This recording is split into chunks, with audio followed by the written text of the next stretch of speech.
Hey 12th, welcome to our Thursday edition of the Fireside Chats. I'm Brent. I'm glad that you're with us here this afternoon. Depending on your perspective, what you see behind me right now says one of two things. It will either say God is nowhere or God is now here. I'm going to tie this into some of what Garen talked about this past Sunday in a little bit, but before I get there, I want to remind us that one of the things that we emphasize here at 12th is that the Bible is really one big story. We have creation in Genesis 1 and 2, and we have a restoration of that creation in Revelation 21 and 22. It's really this grand narrative arc of Scripture, and we are invited into the story that God is writing as we seek to restore all things to Him, one person, one place at a time. And when you think of God's story, it's amazing the threads and the things that you see woven throughout Scripture. For example, there is something in common between David, who is perhaps one of the most bold people you will find in the biblical story, as well as a woman named Hannah, who is very tenacious, and also Jesus, who is our reigning king. And the thing that they all have in common is that they are all very much in touch with their emotions, which may sound kind of odd, and sometimes we can maybe stiff-arm emotions or aren't very comfortable with them, but I've heard the analogy, and I like it, of how when we look at people, we need to understand there's a whole lot more going on underneath the hood than what we realize. And just taking a car analogy, and what drives the car is the engine, the motor underneath it, not really the exterior of what you see. So, just by example, what I was talking about with being in touch with their emotions, we have David, who wrote many of the Psalms. And remember, this is David, very bold, the guy who ran to fight Goliath. He didn't just lumber up there, he ran toward him. He's a guy who had a pretty risky bride price to marry one of Saul's daughters. I'm not going to go into details about that, but if you want to read 1 Samuel 18, you can be a little bit surprised at what happens there perhaps. We have Hannah, who in 1 Samuel 1:10 was deeply distressed, and she was praying to the Lord and pouring out her heart and weeping bitterly. Now, we don't know what exactly she was saying because that's not recorded, but yet her emotions are obviously very apparent. And then after the Lord answers her prayer, we have this wonderful prayer in 1 Samuel chapter 2 that actually Mary, the mother of Jesus, refers to when she hears about how she's going to be giving birth to the Christ child. And then we have Jesus, who, among other things, quoted Psalms. Even while he was hanging on the cross, he quoted Psalm chapter 22 as well, and we'll touch on that in just a little bit. Now, this past Sunday, Garen introduced the concept of lament. This may have been new for some of us, maybe it was a reminder for others, but really what he was talking about here is using a biblical model of lament to be aware of what's going on within us and dealing with it in a healthy way. He talked about the cry, as well as with the cry talking about the genuine emotion of what's happening within us. And he also talked about the confidence and the greater reality of what is taking place.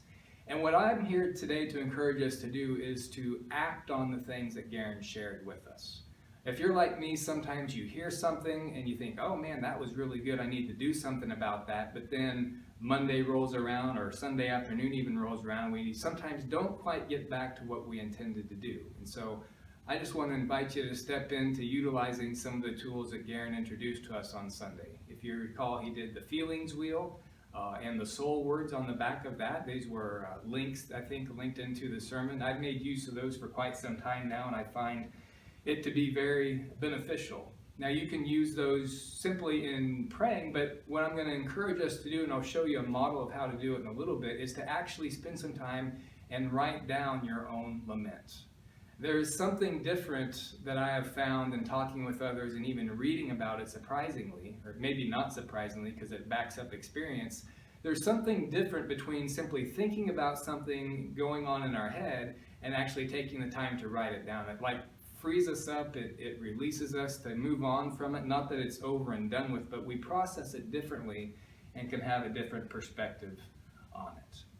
So I'll give you a model here in just a little bit, but first I want to speak into this current cultural moment that we're in right now, because the reality is a lot of change has been thrust upon us. And with change comes something called stress. I used to think I didn't have much stress in my life until I became aware of it through conversations with people and even simple tools where you can go online and you can take a quick assessment to see how much stress there is in your life. And you can find these online. I'm not going to necessarily point them out to you, but other than to say this, the bare minimum level of stress that we are all facing because of the changes with how culture is, not being able to gather as a church body, the change in relationships or what you do socially, all these things add up to just below the threshold of a moderate level of stress. And that's for everybody included in this, I would think, watching the video. And the thing is about that is if you just answer yes to 2 more questions, for example, if there's been a change in the health for you or one of your family members, and I would even have to say if you're concerned about someone getting the COVID virus, that, as well as if there's been any change in your income, or if you're just wondering about what will happen to income, that puts you right in the middle of the moderate risk category. And we're talking moderate risk of stress, meaning the stress you're dealing is putting you at a moderate risk of becoming sick in the very near future.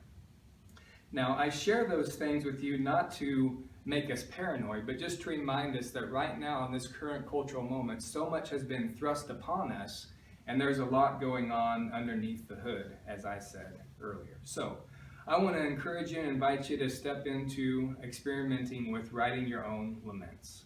And I'm going to have it here on the screen so you can see it. The process is really pretty simple. We have the cry aspect that Garen talked about on Sunday, and here you just simply address God. You have your complaint in here as well. And then you have the confidence aspect where you return to the greater reality. There's a statement of trust in what God has done and who He is. You can even include in here what you want God to do about the situation. And you include also, and you kind of wrap it up with a thanksgiving or a vow of praise to God. So that's a pretty basic, just fleshing out a little bit more of what Garen shared with us on Sunday, the cry and the confidence. I want to show you one example quickly in Scripture. Psalm chapter 3 is a very short lament. But verses 1 and 2, if you read Psalm 3, you'll see David talks about the situation and the difficulty that he is facing.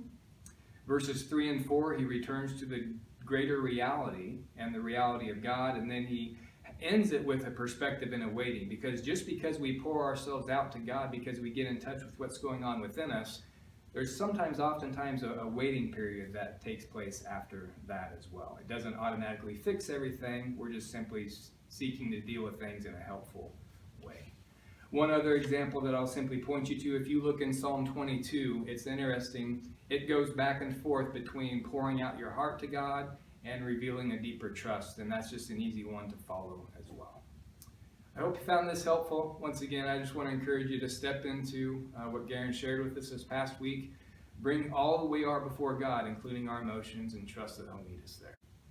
And with the thought of God meeting us there, when we make ourselves real to Him with our emotions and presence and trusting He's with us, I want to conclude with this ancient prayer that I found helpful in the past. Teach me to seek You and reveal Yourself to me as I seek. For unless You instruct me, I cannot seek You. And unless You reveal Yourself, I cannot find You. Let me seek You in desiring You. Let me desire You in seeking You. Let me find You in loving You. Let me love You in finding